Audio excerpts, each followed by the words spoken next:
आज कहानी निर्भया की ये वो कहानी है जिसमें लोगों को सोचने पर मजबूर कर देते हैं कि कोई कैसे इतनी दरिंदगी कर सकता है, क्योंकि इस कहानी में लोगों को अंदर तक झंझोड़ कर रख दिया। ये वो कहानी है जिसे सुनने के बाद पूरा देश एकजुट होकर एक आवाज़ बना है। ये उस लड़की की कहानी है जो 16 दिसंबर 2012 से पहले कुछ गिने चुने लोग ही जानते थे। अगर इस घटना के बाद वह लड़की हर घर की हो गई थी और हर कोई ये जानना चाहता था कि अब वो कैसी है। चलो अब ये कहानी मैं शुरू से सिलसिलेवार तरीके से सुनाती हूँ। कहानी शुरू होती है 16 सितंबर 2012 से। एक 23 साल की आम लड़की जो कि फिजियोथेरेपी की स्टूडेंट है, 16 सितंबर को अपने दोस्त रविंद्र प्रताप जो एक सॉफ्टवेयर इंजीनियर था उसके साथ मूवी देखने का प्लान बनाती है। उस दिन संडे था। उस दिन उन दोनों की छुट्टी भी होती थी। वो लड़की दिल्ली के लक्ष्मी नगर में रहती थी। 16 सितंबर 2012 की दोपहर तकरीबन 3:30 बजे के आसपास वह लड़की अपने घर से यह बोलकर निकलती है कि 2-3 घंटे में वापस आ जाएगी। उसके बाद वह अपने दोस्त रविंदर से मिलती है। फिर दोनों एक ऑटो में बैठकर दिल्ली के बहुत ही famous mall flex city mall वहाँ पहुँचती हैं। वहाँ पहुँचने के बाद दोनों बातें करते हैं और लाइव पाइप मूवी देखते हैं। उसके बाद दोनों इवनिंग मूवी की टिकट खरीदते हैं। मूवी को जो टाइम था 6:30 था, पर रात के 8:30 बजे तक था। थोड़ी देर बाद जब मूवी शुरू होती है तो दोनों थिएटर के अंदर जाते हैं और मूवी देखने लगते हैं। जब ये दोनों थिएटर के अंदर बैठकर मूवी एंजॉय कर रहे थे तो लगभग उसी वक्त वहाँ से लगभग 7 किलोमीटर दूर एक घर के अंदर 6 लोग बैठकर शराब पी रहे थे। उन 6 लोगों में से 4 लोग थे। एक बस को चलाने का काम करता था। उन चारों में से एक बस का ड्राइवर था, एक कंडक्टर था, 2 हेल्पर थे। दारू पीने के बाद में सभी 6 लोग ये डिसाइड करते हैं चलो आज बस में बैठकर थोड़ा कहीं घूम के आते हैं। हालांकि दारू पीने के बाद गाड़ी चलाना एक जुल्म है, फिर भी ये 6 लोग मौज मस्ती करने के लिए बस से निकल पड़ते हैं। दिल्ली की सड़कों पर इधर उधर दौड़ने लगते हैं। 8-8:30 बजे के आसपास ये लोग अपनी बस लेकर सब्जी मार्केट पहुँचे। उनमें से एक आदमी बस की खिड़की से बाहर निकलकर खानपुर खानपुर आवाज़ लगाने लगता है। रामधार नाम का एक आदमी जो कि एक लड़की की दुकान में बढ़ाई का काम करता था, वो उस बस में चढ़ जाता है। उसे भी खानपुर की तरफ ही जाना था। जब वह आदमी बस में बैठा तो कुछ मिनटों बाद ही बस में बैठे हुए लोगों से कहते हैं कि बस खानपुर नहीं बल्कि नेहरू पैलेस जाएगी। उनकी यह बात सुनने के बाद रामधार बस से उतरता है कि इससे पहले वह बस से उतरता तो उन्होंने उसे बस में खींच लिया और उससे छीना झपटी करने लगे। जब उस बढ़ई ने उसका विरोध किया तो वे सब लोग मिलकर उसकी पिटाई करने लगे और 6ठा आदमी बस चला रहा था। उसके बाद रामधार का फ़ोन छीना और उसके 1500 रुपये छीन ले।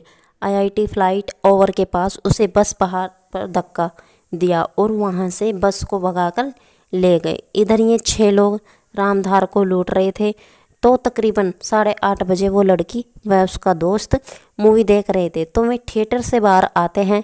उसके बाद ये दोनों घर जाने के लिए ऑटो की तलाश में चलते हैं, मगर कोई भी ऑटो वाला द्वारका जाने को तैयार नहीं था। जो तैयार होता वो पैसे ज़्यादा मांगता। जब वे लोग मीटर से चलने के लिए बोलते तो वो मना करता है। खैर इसके बाद मोल तोल करने के बाद एक ऑटो वाला मिल ही जाता है। वे बस स्टैंड पर पहुंच जाते हैं। फिर वहां से बस 764 नंबर की बस पकड़कर द्वारका चले जाएंगे। आधे घंटे में ही यह ऑटो वाला मुनीफा बस स्टॉप पर छोड़ देता है। अब ये दोनों वहाँ खड़े होकर अपनी बस के आने का इंतज़ार कर रहे थे। ये दोनों अपनी बस का इंतज़ार कर ही रहे थे कि तभी वहाँ लगभग 9 बजे के आसपास एक सफ़ेद रंग की बस आकर रुकती है और उस बस में से एक आदमी द्वारका पालना मोड़ चिल्ला रहा था। तो रात के लगभग 9:30 बजे गए थे, फिर देर भी हो रही थी, इसलिए दोनों इस बस में सवार हो जाते हैं। बस के आगे वाली सीट छोड़कर दूसरी सीट पर बैठ जाते हैं। फिर ये बस वहाँ से चल देती है। ये सफ़ेद रंग की बस जिसमें ये लड़की और लड़का चढ़े, ये वही बस थी जिसमें 6 लोग शराब पीने के बाद मौज मस्ती कर रहे थे, जिसमें कि उन्होंने थोड़ी देर पहले ही एक आदमी से लूटपाट की। उस बस में जो 6 लोग सवार थे उनमें से एक राम अवतार, जो कि उस बस का ड्राइवर था। दूसरा राम अवतार का भाई था महेश, जो कि उस बस में हेल्पर का काम करता था। तीसरा था मनोज ठाकुर, जो बस का क्लीनर था।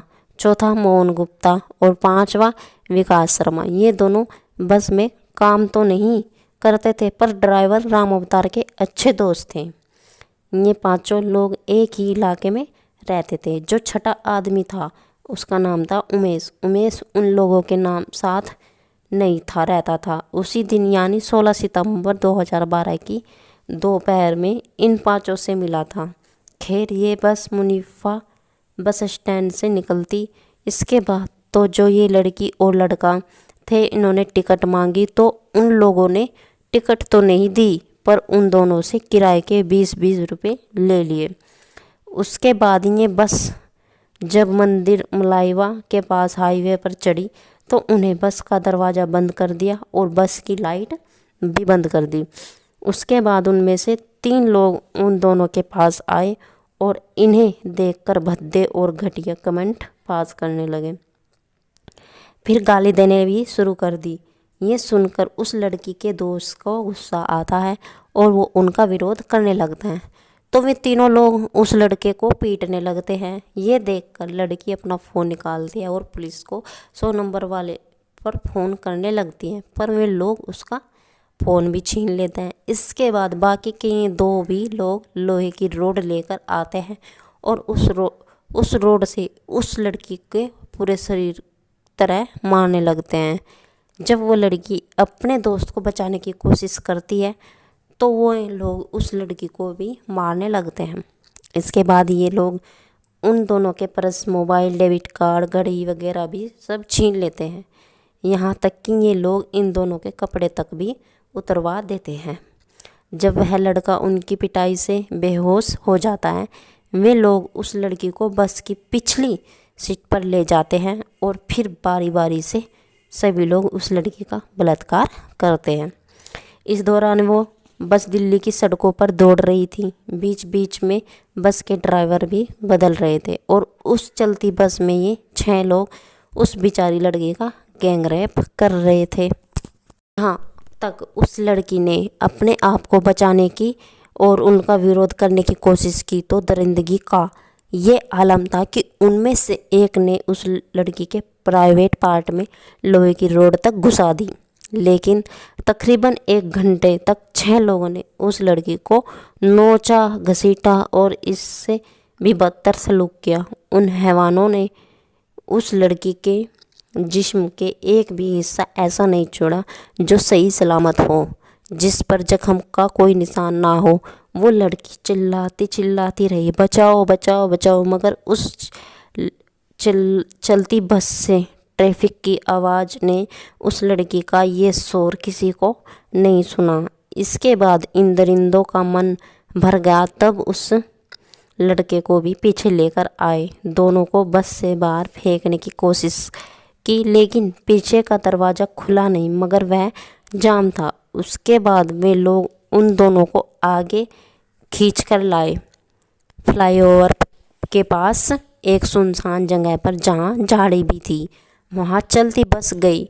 इन दोनों को बस के अगले दरवाजे से बाहर फेंका, फिर बस को उनके ऊपर चढ़ाने की कोशिश की, मगर जो लड़का था वो हाथ में था तो उसने लड़की का हाथ पकड़ा, किसी तरह सड़क के किनारे खींच लिया और उस बस का पहिया उन दोनों के ऊपर चढ़ने से बच गया। फिर वे लोग तेजी से बस को भगाकर ले गए। अब ये 16 सितंबर की रात दिल्ली की कड़ाके की ठंड में सड़क के किनारे लहूलुहान पड़े थे, जिस्म पर कोई कपड़ा नहीं था और ना ही शरीर में जान बची थी। फिर भी उस लड़की का दोस्त हाथ से इशारे करता है और लोगों से मदद मांगने की कोशिश करते हैं। इस दौरान उस जगह से कोई गाड़ियाँ गुजरी। लड़के की आवाज़ सुनकर कई लोग वहाँ रुके भी, मगर किसी ने कोई मदद नहीं की।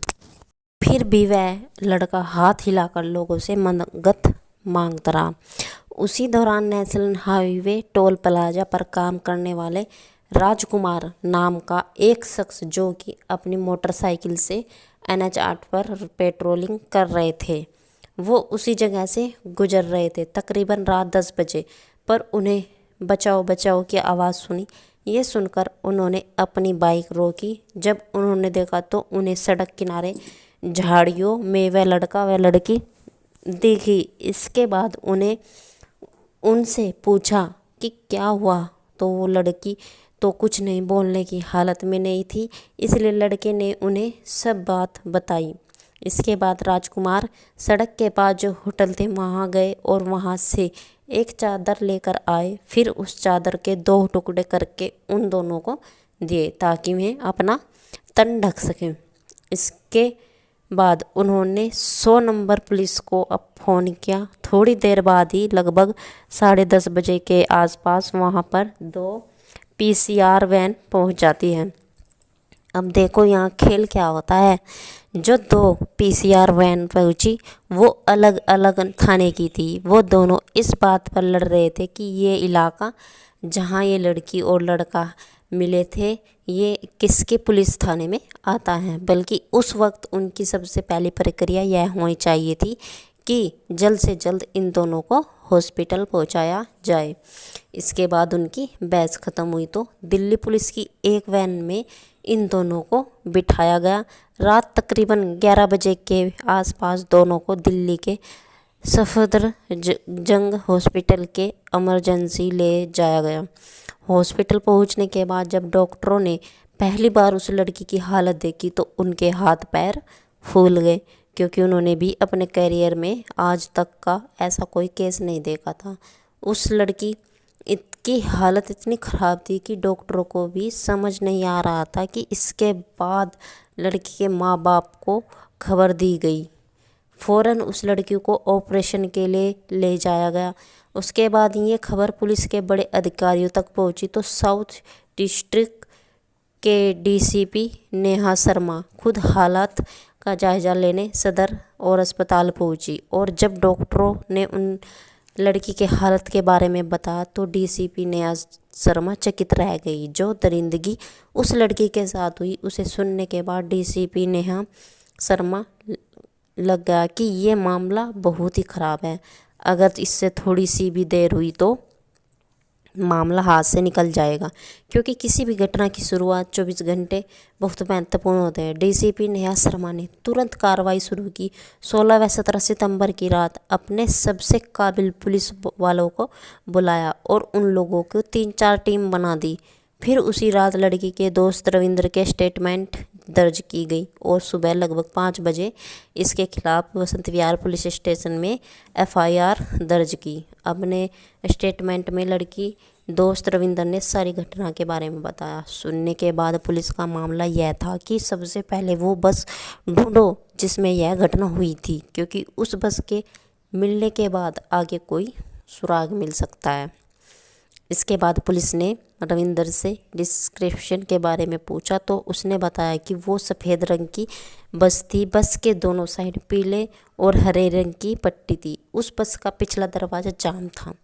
बस के आगे वाले पहिए गायब था। उस बस के ऊपर यादव लिखा था। दिल्ली पुलिस को बस के बारे में जानकारी तो मिल ही गई थी, मगर पूरी दिल्ली में एक ऐसी बस ढूंढना जो सफ़ेद रंग की हो, जिसके दोनों तरफ पीले और हरे रंग की पट्टी हो, वो बहुत मुश्किल था। क्योंकि ना जाने पूरी दिल्ली में इतनी काफ़ी बस होगी जिसकी साइड में पीले और हरे रंग की पट्टी होगी। ना मालूम कितनी बसों के ऊपर यादव लिखा होगा।